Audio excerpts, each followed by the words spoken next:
오늘 말씀 제목을 혹시 보셨나요? 혹시 기억을 하십니까? 오늘 말씀 제목 우리 주보에 있는 거 한번 같이 한번 읽어볼까요? 시작. 네, 앞에도 있네요. 예, 제자입니까? 우리 좌우에 계신 분들에게 한번 물어보시겠습니까? 당신은 제자입니까? 본인에게도 한번 질문을 해보십시오. 내가 과연 제자인가? 내가 과연 제자인가? 내가 과연 제자인가? 중공 교사들과 함께 매주 책 나눔을 합니다. 이제 세 번째 책을 거의 마무리하는 단계에 있고요. 매주 우리 교사분들이 돌아가면서 한 챕터씩 이렇게 발표를 하고 이렇게 소감들을 이야기하는 시간들을 가지고 있습니다. 선생님들 굉장히 부담을 느끼실 것 같은데 생각보다 굉장히 잘 해오시고 또 그 나눔 가운데서 은혜가 있는 것을 보게 됩니다. 저희가 함께 나누었던 책 중에 두 번째 책이 존 스토트라는 목사님이 지으신 제자도라는 책이었습니다. 이 제자도의 책은 우리나라 말로는 이렇게 제자도라고 제목이 번역이 되었지만 원서에서는 원래는 The Radical Disciple, 레디컬이라는 말이 더 들어가 있는 것이었는데 번역이 되면서 이 레디컬이라는 단어가 빠졌다라고 되어 있습니다. 이 레디컬, 급진적인 우리가 이렇게 번역을 할 수 있는데 이 책의 서문에서 이 존 스토트 목사님이 왜 이 레디컬이라는 단어를 넣었는가, 급진적이라는 단어를 넣었는가에 대한 설명이 나와 있습니다. 책 서문을 보면 우리가 흔히 예수 그리스도를 믿는 자들을 그리스도인이다 이렇게 표현을 하지 않습니까? 그런데 참 놀랍게도 신약 성경 가운데 그리스도인이라는 표현이 3번밖에 나오지 않는다는 것입니다. 3번밖에. 나머지는 다 무엇이라고요? 예수 그리스도를 믿는 자는 다 제자이다, 제자이다. 이렇게 표현을 하고 있다는 것입니다. 그러면서 예수 그리스도를 믿는 자들이 제자인데 우리는 다 그냥 제자가 아니라 급진적인 제자가 되어야 된다. 레디컬의 제자가 되어야 된다. 이 레디컬이라는 단어의 원래 원어는 라틴어 라딕스에서 나왔다라고 이야기합니다. 이 라딕스라는 말은 뿌리, 근본 이런 의미를 가지고 있습니다. 이 용어는 원래 정치적인 용어인데 영국의 19세기 정치가인 윌리엄 코벳이라는 사람이 있었는데 이 사람이 함께 정당을 이루고 정치 세력을 이루었는데 이 사람들이 극단적인 진보 그리고 개혁적인 입장을 견지하던 무리였다는 것입니다. 그래서 레디컬 하면 그 윌리엄 코벳이 이끌던 정치 무리들. 근데 이 사람들이 어떤 사람들이었냐 하면 근본적인 문제를 들추어내고 그 대의에 철저하게 헌신하는 사람. 레디컬 디사이플, 그 근본적인 제자가 어떤 사람인지를 이미지가 그려지시죠. 우리의 삶에 있어서 혹은 우리 사회에 있어서 근본적인 문제가 무엇인가? 정말 성경에서 말하는 문제가 무엇인가를 묻어두지 아니하고 철저하게 그것을 들추어내고 이것이 하나님이 말씀하시는 진리이다, 대의다라고 생각을 하면 목숨까지도 아끼지 아니하고 이것에 헌신하는 사람이야말로 진정한 제자이다 이렇게 얘기합니다. 이 제자도라는 책을 존 스토트 목사님이 88살 때 지었습니다. 대단하시죠? 이분이 평생을 목회를 하고 수많은 책을 썼는데 마지막으로 임종하시기 직전에 유언과도 같이 쓴 책이 이 제자도라는 책입니다. 이 책에서 제자도, 예수 그리스도를 믿는 자들은 8가지 특성을 가지고 있어야만 될 것 같다. 물론 더 추가가 될 수 있지만 본인이 볼 때 이 8가지를 묘사하고 있는데 첫 번째는 불순응이고 두 번째는 닮음, 성숙, 창조 세계를 돌봄, 단순한 삶, 균형, 의존, 죽음 이 8가지를 이야기합니다. 책은 굉장히 얇습니다. 이 정도 두께밖에 안 되기 때문에 한 번쯤 읽어보시면 참 좋은 책인데 내용이 가볍지는 않습니다. 어떤 사람이 유언과도 같이 쓴 책이니까 어찌 내용이 가벼울 수가 있겠습니까? 그런데 그럼에도 불구하고 우리가 한 번쯤 읽어보면 예수 그리스도를 믿는 제자의 삶이란 이러한 삶이구나라는 것들을 깨달을 수 있는 책인 것 같습니다. 자, 오늘 본문으로 돌아오면 예수님께서 12명의 제자들을 부르십니다. 12명의 제자들을 부르시는데 우리는 제자란 누구인가? 오늘 본문을 통하여 또 몇 가지 살펴보고 또 은혜를 나누는 시간들을 가지고자 합니다. 첫 번째로 우리 한번 따라해 볼까요? 제자는 예수님이 부르신 사람입니다. 예, 그렇습니다. 첫 번째 제자는 예수님이 부르신 사람이라는 것입니다. 오늘 본문 13절을 보면 또 산에 오르사 자기가 원하는 자들을 부르시니 나아온지라 이렇게 되어져 있습니다. 이것이 왜 중요하냐 하면 당시에 예수님을 따라다니던 사람들은 크게 한 세 부류의 사람들이 있었습니다.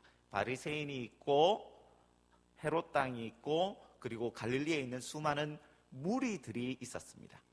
바리새인들이 원했던 것은 예수님의 흠을 잡는 겁니다. 예수님의 흠. 예수님이 행하는 말과 행동을 통하여 예수란 문제가 있는 사람이다. 바리새인들이 예수님을 시기하였습니다. 질투하였습니다. 자신들이 받아야 될 사랑과 관심을 예수님이 받는다라고 생각하였기 때문에 예수님을 미워하는 사람들이었습니다. 그래서 예수님의 흠을 잡고 예수님의 넘어지게 하기 위하여 예수님을 쓰러지게 하기 위하여 따라다녔던 사람들이 바리새인입니다. 또 한 사람의 무리들 헤롯 당들도 동일합니다. 이 사람들은 그 당시의 왕이었던 헤롯을 지지하는 사람들이었습니다. 예수님의 인기가 높아가면 자연스럽게 그 시대에 권력을 쥐고 있던 헤롯의 권위가 흔들릴 수밖에 없었기 때문에 예수님을 넘어뜨리기 위하여 따라다녔던 사람들이 헤롯 당이었죠. 또 수많은 갈릴리의 무리들이 예수님을 따라다녔습니다. 그들이 예수님을 따라다닌 이유는 크게 두 가지죠. 하나는 병을 고치기 위함입니다. 수많은 환자들이 예수님을 따라와서 어떻게 하면 나의 병과 나의 사랑하는 가족과 친구의 병을 고칠 수 있을까? 이것이 그들의 1차적인 관심이었습니다. 또한 무리들은 배가 고파서죠. 그리고 오병이어의 기적을 통하여 볼 수 있듯이 수많은 사람들이 예수님을 따라다녔지만 그들은 배고픈 자들이었습니다. 굶주린 자들이었습니다. 예수님을 따라다니고 예수님께서 그들에게 빵을 주셨을 때, 그들에게 고기를 주셨을 때 그들은 예수님을 왕으로 삼으려고 했습니다. 우리에게 떡을 주는 사람이 왕이라는 것입니다. 우리에게 고기를 주는 사람이 우리의 왕이 될 수 있다라고 믿었습니다. 그들은 모두 다 자신들의 필요를 따라서 예수님 앞에 나온 사람들이었습니다. 자기가 선택한 거죠. 내가 예수님을 선택하였다. 다른 수많은 랍비들이 있고 스스로 선지자라고 이야기하는 수많은 사람들이 있지만 나는 그 중에 예수라는 인물을 선택했다는 것입니다. 그런데 예수님께서는 제자는 그런 사람이 아니라는 것입니다. 제자는 어떤 사람입니까? 예수님이 부르신 사람입니다. 예수님이 부르신 사람. 그 수많은 사람들 가운데 예수님께서 친히 한 명 한 명 꼽아서 12명의 사람을 친히 제자라고 칭하시고 그들을 불러서 나오게 만들어 주셨다는 것입니다. 사랑하는 성도 여러분, 우리가 예수님께서 부르셔서 이 자리에 앉아 있음을 믿으십니까? 내가 원해서가 아니라 내가 무엇인가 나의 필요를 채우기 위한 것이 아니라 주님께서 나를 부르셨기 때문에, 주님께서 나를 선택해 주셨기 때문에 이 자리에 내가 있다는 것을 믿을 수 있는 우리 모두가 되기를 우리 주님의 이름으로 축원합니다. 분명한 것은 우리가 처음 교회의 문턱을 넘을 때는 우리의 필요가 있을 수 있습니다. 중고등부에서는 어떻게 교회를 제일 처음에 많이 나오죠? 우리 교회에 예쁜 자매가 있다, 잘생긴 남자가 있다, 혹해서 옵니다. 그러면서 싸우죠. 왜 거짓말하니? 이렇게. 우씨, 아무도 없던데 이렇게 되는 거죠. 그런데 처음에는 예쁜 여자친구 때문에, 잘생긴 남자친구 때문에 교회를 나왔는데 한 번, 두 번 예배의 자리로 나오고 말씀을 듣다 보니까 아니구나. 정말 나를 이 자리에 나오게 하는 것은 하나님의 말씀이고 하나님의 부르심이구나는 것을 우리는 깨닫게 된다는 것입니다. 이것이 바로 제자입니다. 나의 필요나 나의 욕심이 아니라 철저하게 주님의 부르심. 그래서 제자는 어느 자리에서도 스스로를 자랑할 수가 없습니다. 어느 누구도 내가 이렇게 했노라고 말할 수 있는 사람이 아무도 없다는 것입니다. 주님이 불러서 왔는데 내가 무엇인가 더 헌신했다고 해서, 무엇인가 더 많은 일을 했다고 해서 누가 자랑할 수 있겠습니까? 누가 자기 자신의 의를 더 드러낼 수 있겠습니까? 그럴 수 있는 사람은 아무도 없다는 것입니다. 철저하게 제자는 부르심을 받은 자이기 때문에 불러주신 이에게 감사하고, 혹이나 나를 통하여 조그만 열매라도 맺힌다 할지라도 그것은 전적으로 나를 불러주시고 나로 하여금 이 자리에 있게 하신 그분께 영광을 돌릴 수밖에 없는 것이 부르심을 받은 제자의 모습이라는 것을 다시 한번 기억할 수 있는 저와 여러분 되기를 간절히 소원합니다. 두 번째, 우리 한번 따라해 볼까요? 제자는 예수님이 세우신 사람입니다. 우리 본문 14절 말씀 같이 한번 읽어볼까요? 본문 14절입니다. 시작. 예.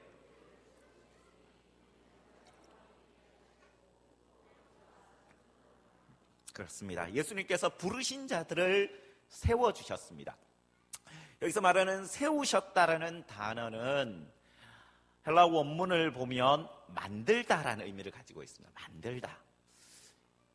이 본문을 준비하다 보니까 그런 생각이 들더라고요. 예전에 어른들이 남자는 어디를 갔다 와야지 사람이 된다고요? 그렇죠. 군대를 갔다 오면.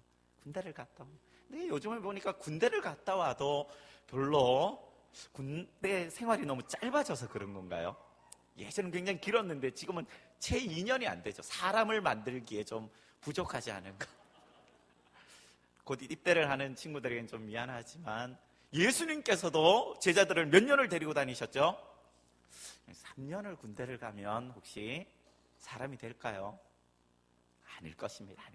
그런데 오늘 주님께서 제자들을 세우셨다는 말이 바로 이것입니다. 만들었다는 것입니다. 만들었다.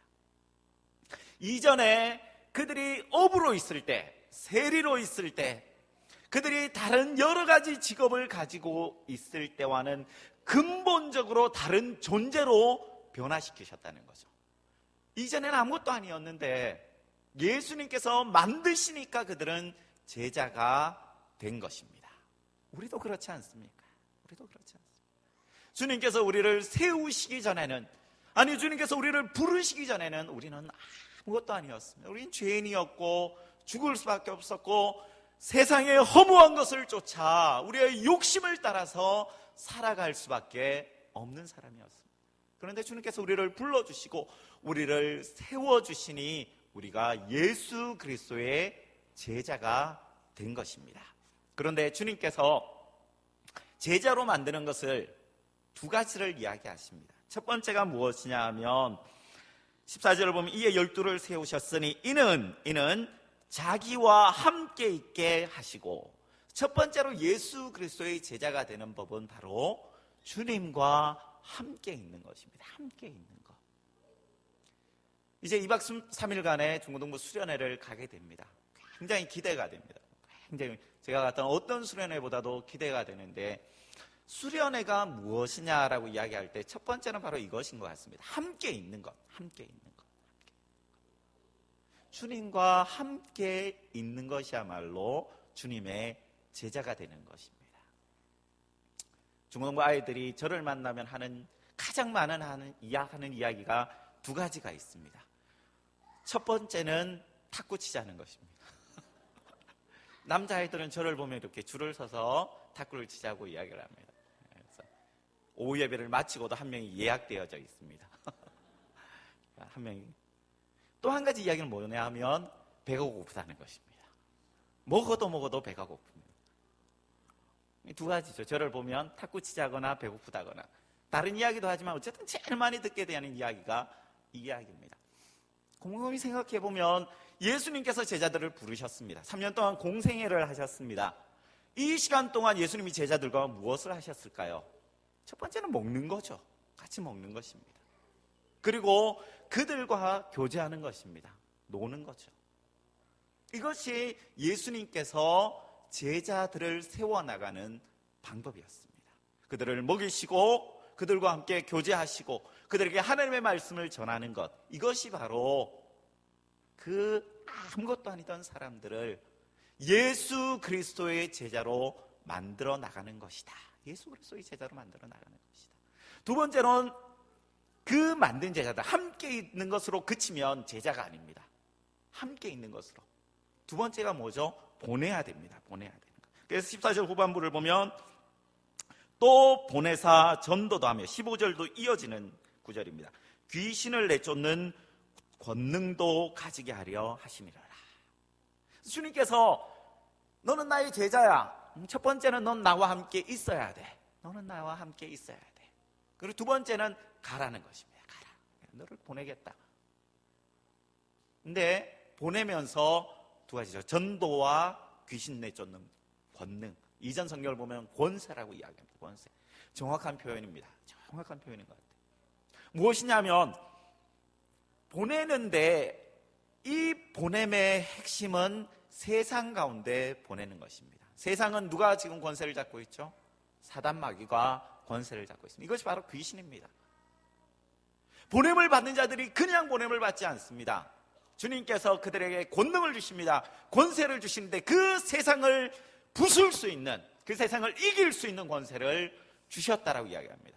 예수 그리스도를 믿는 제자에게는 세상을 이길 수 있는 권능이 있음을, 권세가 있음을 믿을 수 있는 저와 여러분 되기를 간절히 소원합니다.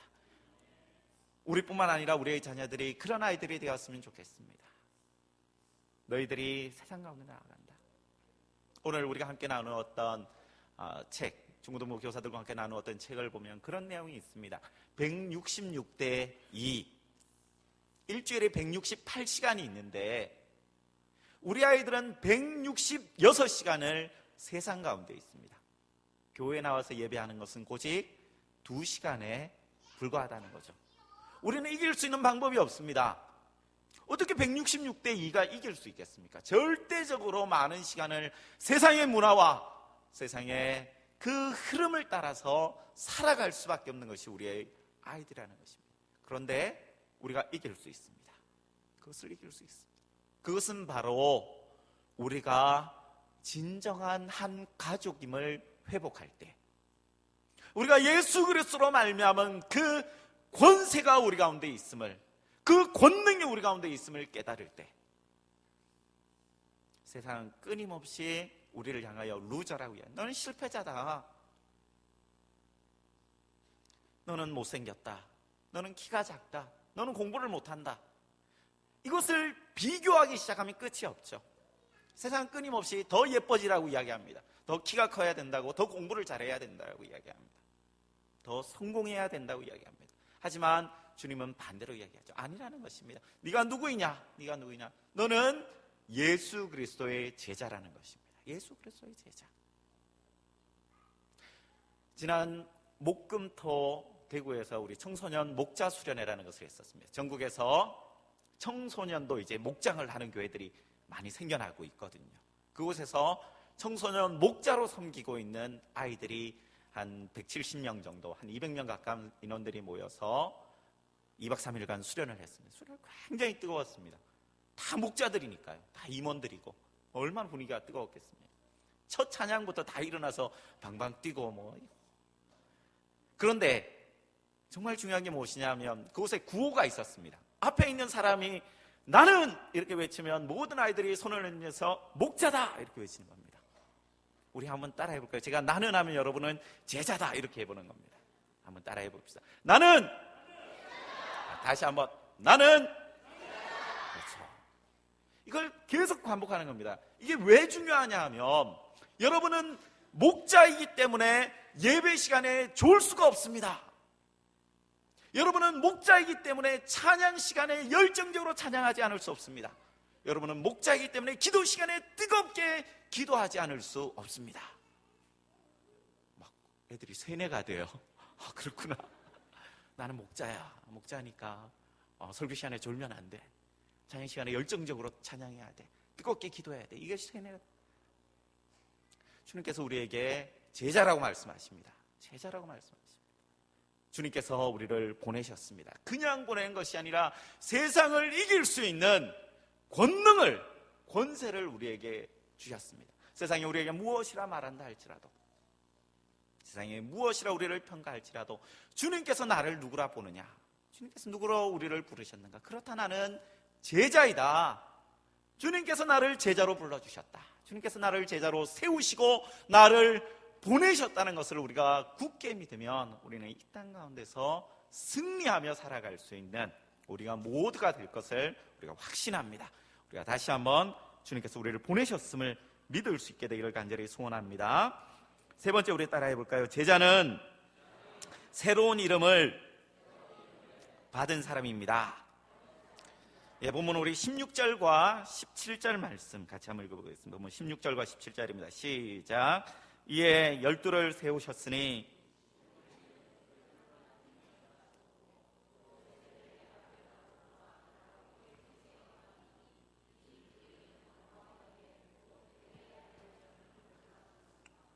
주님께서 이름을 더하여 주셨습니다. 이름을 더하여 주신다. 12명을 부르셨는데 그 중에 3명에게는 이름을 더하여 주셨다라고 이야기합니다. 우리 이름을 바뀐다는 것은 존재가 바뀌는 거죠. 이전에는 시몬이었는데 게바, 베드로가 되었습니다. 반석이 되었죠. 요한과 야고보에게는 보아너게, 우레의 아들이라는 이름을 주셨습니다. 우리가 잘 알다시피 마태복음 16장을 보면 어떻게 시몬이 베드로라는 이름을 받게 되었는지를 알게 됩니다. 예수님께서 제자들에게 물어봅니다. 사람들이 나를 누구라고 하더냐?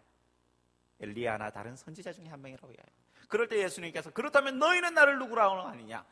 모든 제자들이 다 잠잠할 때 시몬 베드로, 시몬이 담대하게 이야기를 하죠. 주는 그리스도시요 살아계신 하나님의 아들이십니다. 그랬을 때 그 믿음이 바로 반석과도 같은 믿음이다. 이제부터 너의 이름을 베드로라고 하도록 하여라. 새로운 이름을 더해 주셨습니다. 보아너게, 우레의 아들이죠. 누가복음 9장을 보면 예수님과 제자들이 사마리아의 한 마을로 지나가게 되는데 아무도 나와서 영접하지 않습니다. 그때 이 요한과 야고보가 예수님에게 물어봅니다. 주님, 제가 기도해서 하늘로부터 불이 떨어져서 저 사마리아 마을을 다 불태워버릴까요? 성질이 불가죠. 이제 그래서 우레의 아들이라는 이름을 그들에게 더해주는 사건들을 우리가 보게 됩니다. 주님께서 우리에게 어떤 이름을 주셨습니까? 우리에게 어떤 이름? 우리에게 그리스도라는 이름을 주셨고 제자라는 이름을 더해주신 줄 믿습니다. 이전까지 나의 이름이 무엇이었던지 간에, 이전까지 나의 존재가 어떠한 존재였던지 간에 주님께서는 아니라는 것입니다. 이제는 물고기 잡던 어부 시몬이 아니고 온 민족의 손가락질을 받던 세리마태가 아니라 너희는 이제부터는 새로운 이름을 너희에게 더해줘. 너는 반석과도 같은 믿음을 가지는 베드로라는 이름을 너에게 주겠다. 요한과 야고보가 어떻게 살았는지를 우리가 알고 있지 않습니까? 그들의 죽음을 알지 않습니까? 그들의 삶을 알지. 그들은 정말 우리의 아들과 같은 삶을 살았습니다. 그들이 가지고 있는 열정을, 최선을 다해서 주의 복음을 위하여, 하나님의 나라를 위하여 살았던 존재들임을 우리는 기억합니다. 이들만이 제자입니까?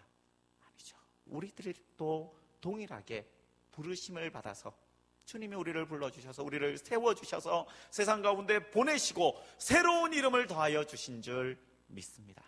우리가 다시 한번 우리가 제자됨을 불러주셨음에 감사하고 우리가 주님과 함께 있음으로 말미암아, 주님과 함께 있다는 것은 교회 안에 있는 것입니다. 교회는 그리스도의 몸이지 않습니까? 우리의 목장을 통하여, 우리 교회를 통하여서 끊임없이 우리는 서로를 교제하고 주님 안에 거하는 훈련들을 해나가야 될 것입니다. 우리가 교회 안에서 함께 주님과 동거하다가 세상 가운데 나갈 때는 그렇다, 나는 그리스도의 제자이다. 주님께서 나를 귀신을 이길 수 있는 권세를 주신 것 같이 세상의 어떠한 권세도 우리를 이길 수 없다. 우리는 세상을 이긴 자들이다라는 것들을 기억하고 우리에게 새로운 이름을 주신 그 이름에 합당한 삶으로 우리 주님 앞에 영광 돌릴 수 있는 우리 모두가 되기를 우리 주님의 이름으로 축원합니다.